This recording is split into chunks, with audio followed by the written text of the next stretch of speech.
अस्पतालों में इलाज चल रहा है। और इस बीच तमिलनाडु के मुख्य सचिव एराई अंबू ने आज वीडियो कॉन्फ्रेंसिंग के माध्यम से जिला अधिकारियों के साथ वर्तमान स्थिति की समीक्षा वो करेंगे। वहीं कर्नाटक में ओमिक्रॉन वेरिएंट के कुल मामले 31 हो गए हैं। दूसरी ओर उत्तराखंड, लद्दाख और चंडीगढ़ में अब तक ओमिक्रॉन के एक मामले दर्ज किए गए हैं। देश में अब तक 114 लोग ओमिक्रॉन वेरिएंट से स्वस्थ भी हो चुके हैं।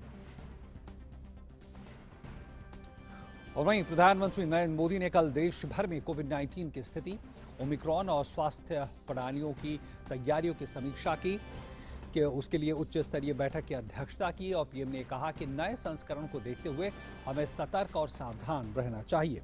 पीएम ने कहा कि ये निश्चित करें कि जिला स्तर से शुरू होकर राज्यों में स्वास्थ्य प्रणालियों को मजबूत किया जाए। प्रधानमंत्री ने इस बात पर जोर दिया कि त्वरित और प्रभावी संपर्क ट्रेसिंग, परीक्षण में तेजी लाने, टीकाकरण में तेजी लाने और स्वास्थ्य बुनियादी ढांचे को मजबूत करने पर ध्यान केंद्रित किया जाना चाहिए।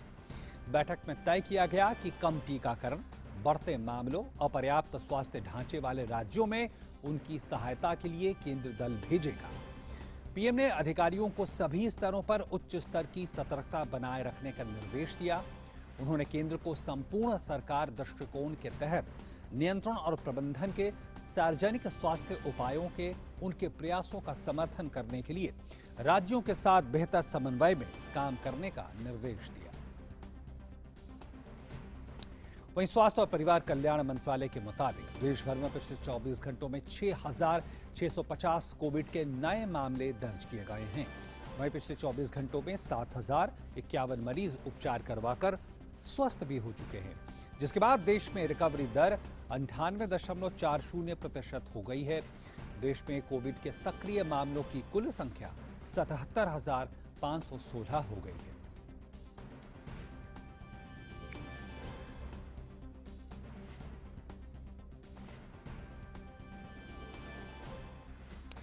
और देश में कोविड-19 के खिलाफ राष्ट्रव्यापी टीकाकरण तेज गति से जारी है। स्वास्थ्य मंत्रालय के अनुसार देश में अब तक 140 करोड़ 31 लाख से अधिक टीकों की खुराकें दी जा चुकी हैं। वहीं पिछले 24 घंटों में 57 लाख से अधिक वैक्सीन की डोज दी गई है।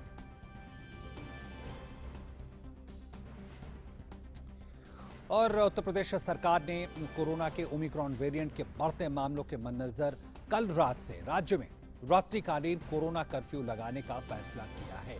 कल रात 11 बजे से सुबह 5 बजे तक रात्रिकालीन कोरोना कर्फ्यू लागू होगा। शादी, विवाह और सार्वजनिक आयोजनों में कोविड प्रोटोकॉल के साथ अधिकतम 200 लोगों के भागीदारी की अनुमति होगी।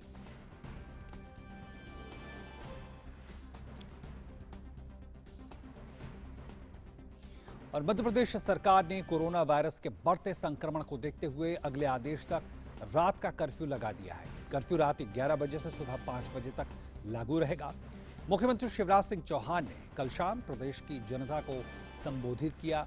इससे पहले उन्होंने कोरोना संक्रमण नियंत्रण और टीकाकरण की स्थिति पर समीक्षा बैठक की।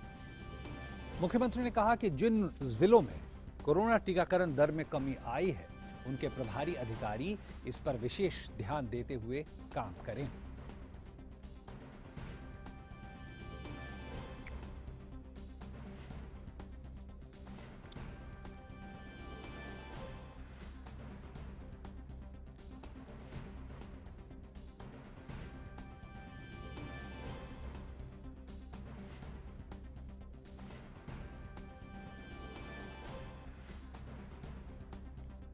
और इस बीच केंद्र ने राज्यों को तमाम दिशा निर्देश भी जारी किए हैं, किस तरह से ओमिक्रॉन की स्थिति से बेहतर तरीके से निपटा जाए। इसको लेकर लगातार दिशा निर्देश भी जारी किए गए हैं। और क्या क्या उपाय बरतने हैं, खासकर उन जिलों में जहां पे टीकाकरण की जो दर है वो राष्ट्रीय जो औसत है उससे कम है, उन पे ज्यादा ध्यान देने की जरूरत है।